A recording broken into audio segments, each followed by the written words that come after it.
Woody Allen did that once. He did. With a film called September. He shot the whole movie and he hated it and he destroyed it. It's not even, I mean, no one can ever see it. And then he recast it and shot it all over again. And that was in a period where he was very much subsidized and could do things like that. You know, times have changed. And I don't know, you know, as far as we all have delete buttons on everything now. And sometimes we delete things accidentally. And yeah, I don't know. That's a difficult question to answer because it would depend on the individual, I would think. Maybe Keanu. Yeah, also painting is less of a collaborative art oftentimes than a movie. So you might want to like go, this is terrible. And then the other person might go, what the fuck are you, what? You what? I'm gonna fucking kill you. You know, the difference is you can sit all your life and paint or do sculpture or do whatever form of art you want, and if it doesn't sell, you're the only one who suffers. We're expected, I don't care what anyone says, we're expected to use a terrible old Hollywood expression, to get some asses in some seats.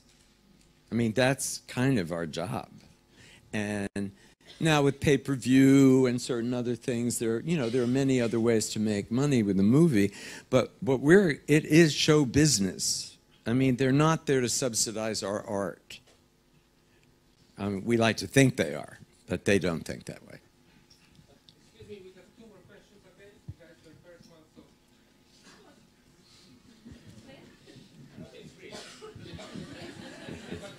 Four, because that young lady had her hand up for a long time. Okay, 1, 2, 3, 4. Okay.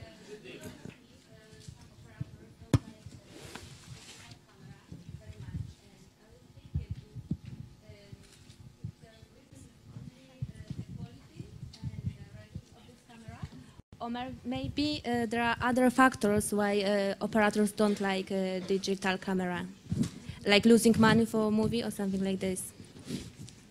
My question is if there are any other factors than results and quality of digital camera, then operators don't like digital camera, like losing money for the movie, something like this, some other factors. I don't quite understand the question. I do. Okay. Thank you. I do, and it's a very good question, especially watching the great cinematographer Michael Chapman, who was kind enough to shoot Lost Boys for us, right? Even though he had done Taxi Driver and Raging Bull and, you know, was in a different category than we were at the time and definitely elevated the movie. He thought that Steadicam was the end of the movie business, all right? Because, of course, it's less control for the cinematographer. Because if you can walk anywhere, then you're not lit exactly the way Gordon Willis would have liked you to have been lit. And Michael would actually, when we had to use Steadicam, he would leave the set. He would not stay in the room while we used Steadicam. And I'm watching him in your film, and Michael is saying, anything, anywhere, like, you know, it's all there, we got to use it, it's everything. And that was quite a transition. So, and the great Andrei Barkowiak, we wouldn't have been able to make Falling Down without the Steadicam, because I wanted it to be one hot day in LA, and we got into one of those periods where it was overcast till 4 in the afternoon, so we'd rehearse, and we had to do it on the meanest streets in LA really fast, and the Steadicam said. In fact, the end of the movie is on a condemned pier, and it's just Barbara Hershey, Robert Duvall, child actress, and of course Michael Douglas, and Andre, an operator, handheld, and Andre lit the whole thing with a white card, big white card, and you know, that's almost guerrilla filmmaking, but it's also art. So you know, it's different. And as far as stories are concerned, the great designer and Nazi sympathizer Chanel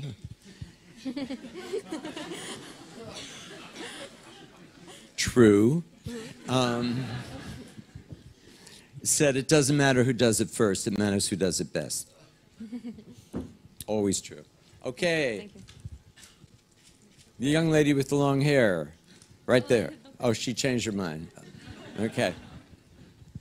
I have a question. I watched your documentary yesterday, and there was a little gap about digital screening. What do you think about it? You shoot something in 35mm, but you won't be able to screen it in 35 analog machine, because in theaters in our country, for example, usually they change it to DCP format, and we have to show it like that. Yeah. So do you want me to elaborate on that, or what's the What's question? your opinion about shooting? Oh something? yeah. Do you think you lose artistic view, artistic taste in? Why don't you say it in Polish to Andre? I don't speak Polish.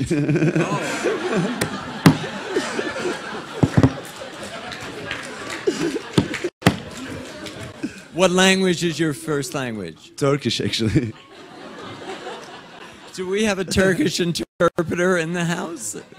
My question is actually, I think, simple one. When you Okay. shoot something in 35mm, but you won't be able to screen it in the same format, do you think you lose your... Yeah, Oh, I think. I see. Yeah, absolutely. In the sense of, Charlie could probably talk about this better than I can. You want to do it? Okay.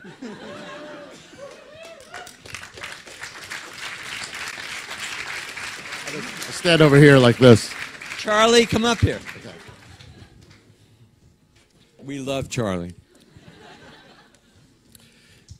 One of the things that happens when you transfer film is it transfers in video color space.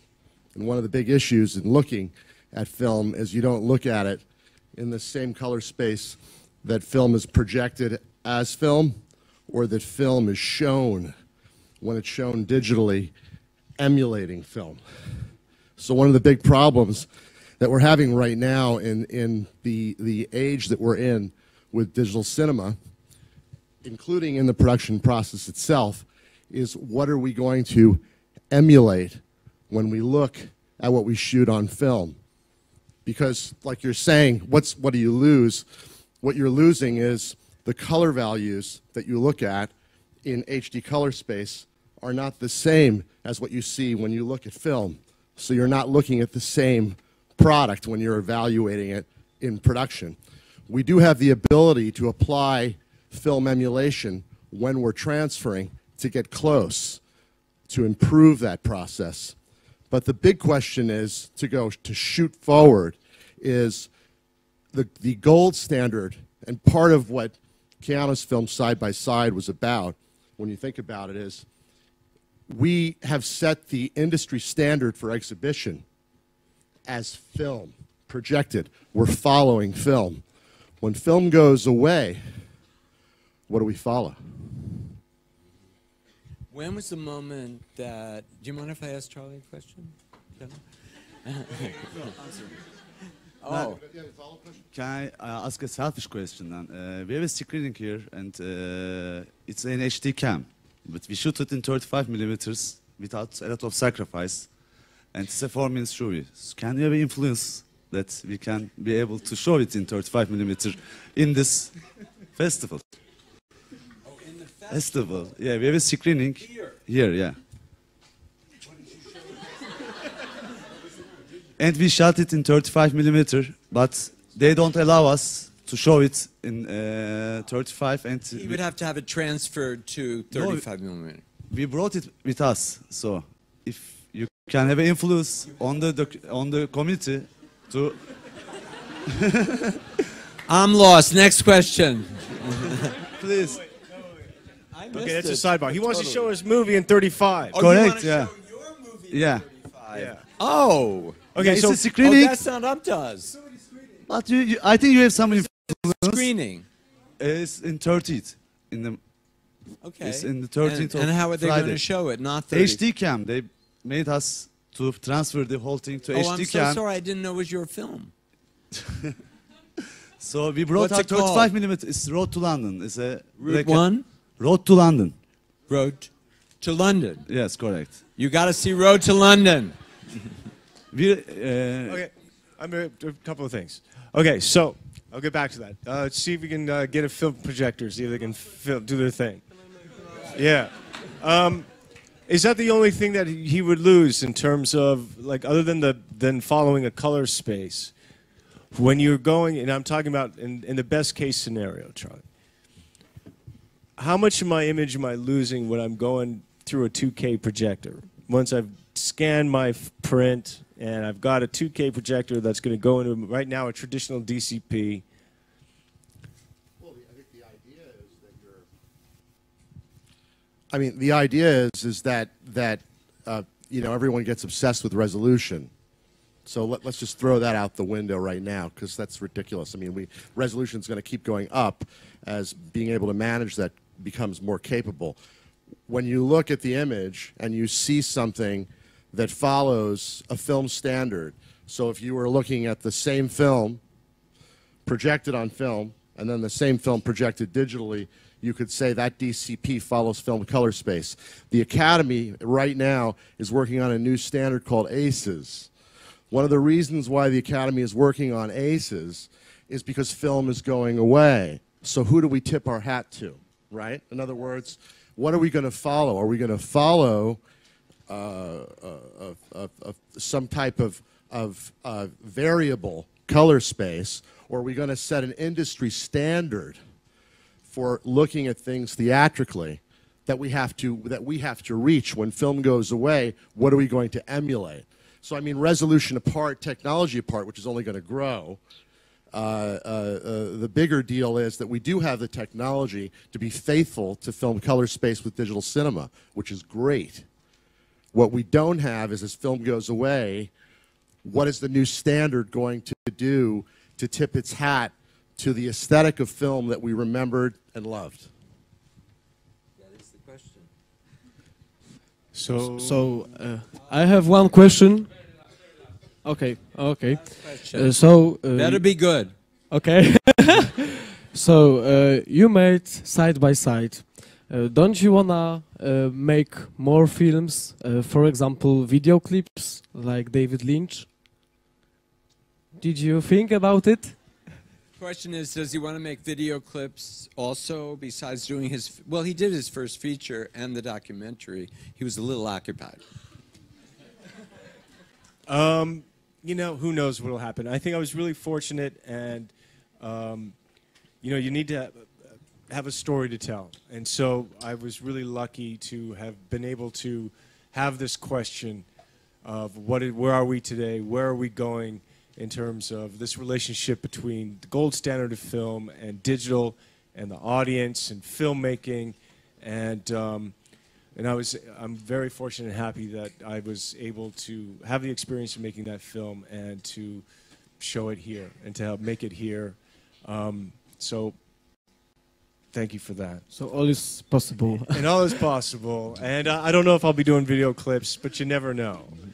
I might be inspired. But so for me, Joel, thank you very much for taking the time today. Thank you.